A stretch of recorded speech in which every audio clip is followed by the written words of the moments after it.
अस्सलाम वालेकुम viewers, फिनजिनी consulting international के प्लेटफॉर्म से मैं हूं एडवोकेट साइमा अनवार। लास्ट टाइम हमने बात की थी कि बेनिफिट्स क्या हैं इनकम टैक्स रिटर्न फ़ाइल करने के। अक्सर लोग पूछते हैं कि इनकम टैक्स रिटर्न फ़ाइल करने से हमें नुकसान क्या है और फ़ायदे क्या हैं, उस पर हमने लास्ट टाइम बात की थी।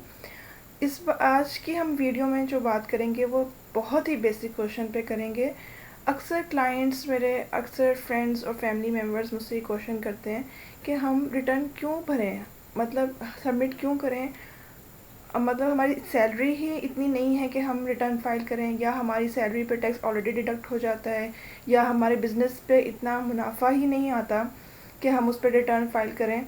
तो मैं इन इंतहाई बेसिक क्वेश्चन को आंसर करना चाहूँगी कि आज की वीडियो में कि कौन लोग हैं जो कि रिटर्न फाइल करने के लिए लाइबल हैं, मतलब लॉ का कौन सा क्राइटेरिया है जिसके मुताबिक किस किस बंदे ने अपनी इनकम टैक्स रिटर्न जो है वो सबमिट करवानी होती है। बहुत ही इजी सा रूल है इसका।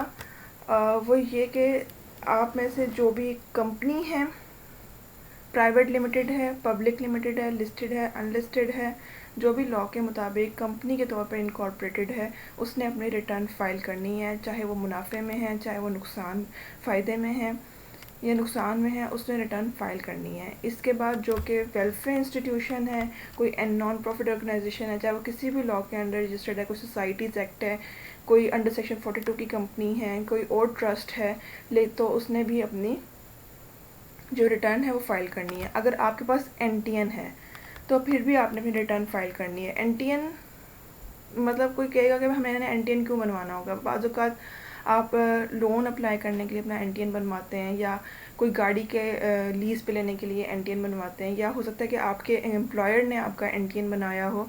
तो किसी भी रीज़न की वजह से अगर आपने एक दफ़ा एनटीएन बना दिया है और उसके बाद चाहे आप किसी और क्राइटेरिया में फॉल ना कर रहे हो, तो फिर आपने अपनी रिटर्न चाहे नील की हो वो फ़ाइल करनी होती है। इसके बाद अगर आपकी बिज़नेस इनकम है तो वो अगर 3 लाख से ऊपर है, चाहे उस पर टैक्स नहीं लग रहा, टैक्स जो होता है वो 4 लाख से ऊपर पे लगता है, लेकिन 3 लाख के और 4 लाख के दरमियान भी अगर आपकी बिज़नेस इनकम है तो भी आपने रिटर्न फाइल करनी है। अब बिज़नेस इनकम में ये बात मैं क्लियर करना चाहूँगी कि इनकम से मुराद वो आमदनी नहीं है जो सेल या कोई चीज़ बेच के आपको मिलती है, बल्कि वो नेट प्रॉफिट है जो कि कोई चीज़ बेचने के बाद उसमें से एक्सपेंसेस निकालने के बाद आपको बचता है। अगर बिज़नेस के अलावा कोई और टाइप की इनकम है, तो अगर वो 4 लाख से ऊपर की है तो आपने उस पर टैक्स भरना भी है और आपने टैक्स रिटर्न भी फाइल करनी है। अगर इस साल आपका टैक्स नहीं है, या आप नुकसान में गए हैं, या आपकी कोई भी इनकम नहीं है, लेकिन अगर पिछले 2 सालों में, जैसे कि 2020 के साल के लिए अगर आपने 2018 और 19 में आपने टैक्स बनता था, आपने टैक्स रिटर्न फाइल की थी, तो इस साल चाहे आपकी कोई इनकम नहीं है, कोई सैलरी नहीं है, कोई बिज़नेस नहीं है, फिर भी आपने अपनी रिटर्न फाइल करवानी है। इसके बाद अगर आपके पास 1000 सीसी से ऊपर की गाड़ी है कोई आपके नाम पर, तो भी आपने टैक्स पे करना है। इसके बाद अगर आपका कोई फ्लैट है 2000 स्क्वायर फीट का, या कोई मूवेबल इमूवेबल प्रॉपर्टी है 500 स्क्वायर फीट की, तो भी आपने अपनी रिटर्न सबमिट करवानी होती है।